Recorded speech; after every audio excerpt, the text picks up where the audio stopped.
Hello everyone.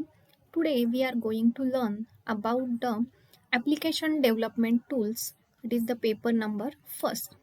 In the application development tool, we learn the language VB.NET.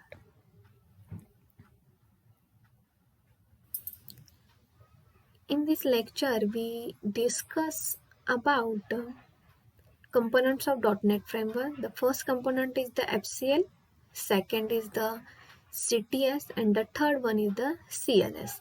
FCL means the framework class library, CTS means the common type system, and the CLS means the common language specification. Next component is the .NET framework class library, that is the FCL. This is also called as a base class library and it is common for all types of applications.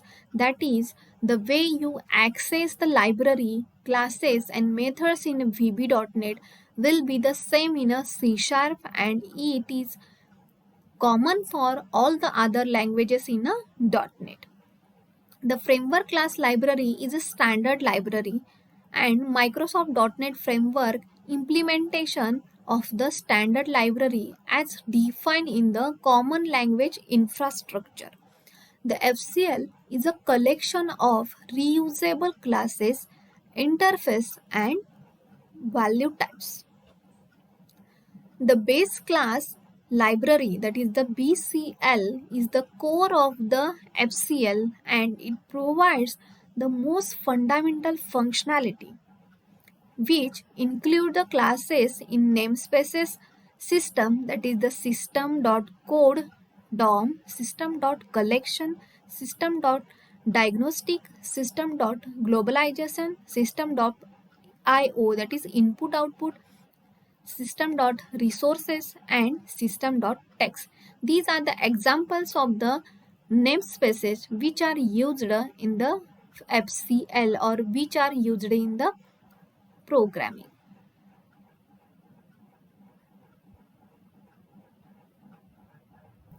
The following are the different types of application that can make use of a .NET class library. The first application is the Windows application.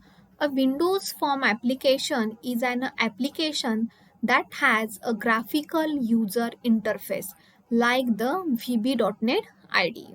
The next application is the console application. A console program, on the other hand, is a text application. There are not fancy controls like a button or a text boxes in a console application, and they are run from the command prompt. Next application is the web application. Web application means HTML or XML elements and server controls are stored in a file with SPX extension. This file is also called as a page file. The fourth application is the XML web services. The XML web services represent an existing new method of disturbing. The third application is the web application.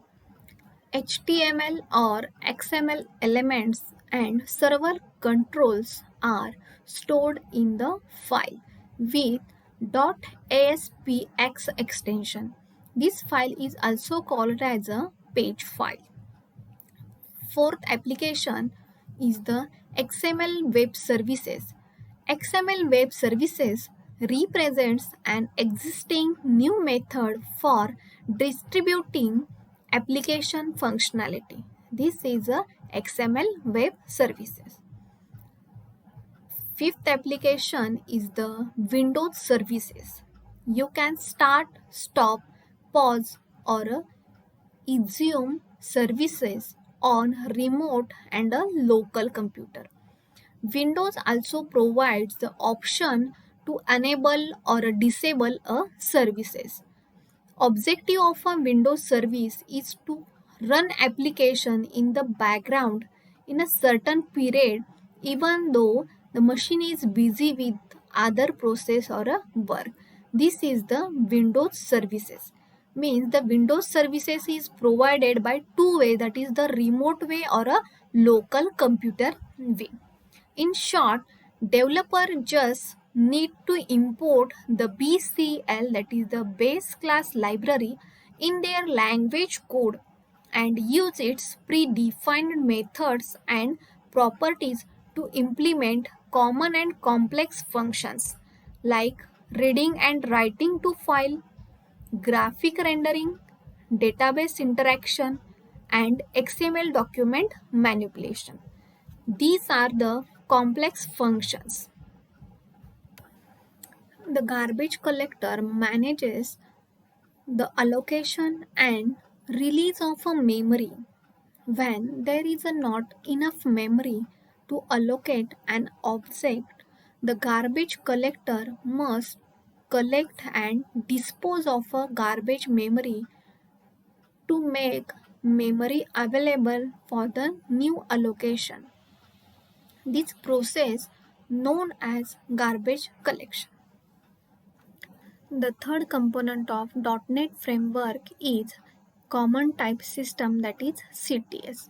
It describes the set of data types that can be used in different .NET languages in a common. All of you know .NET framework supports 70 plus languages.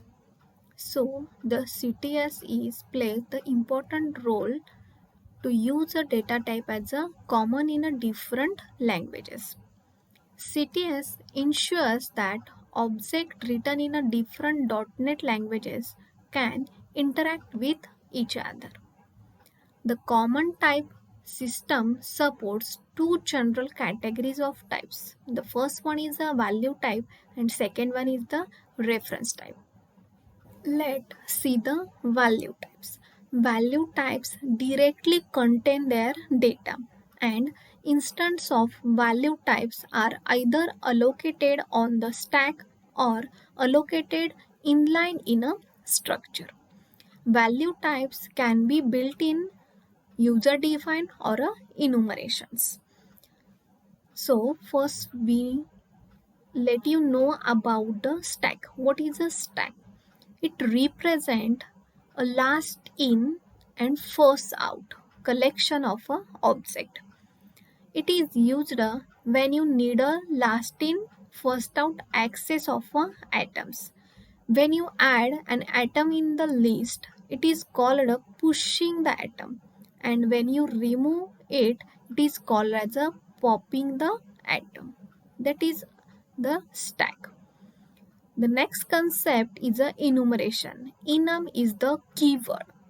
Enumeration is a user-defined data type to define a related set of constants as a list using the keyword enum statement.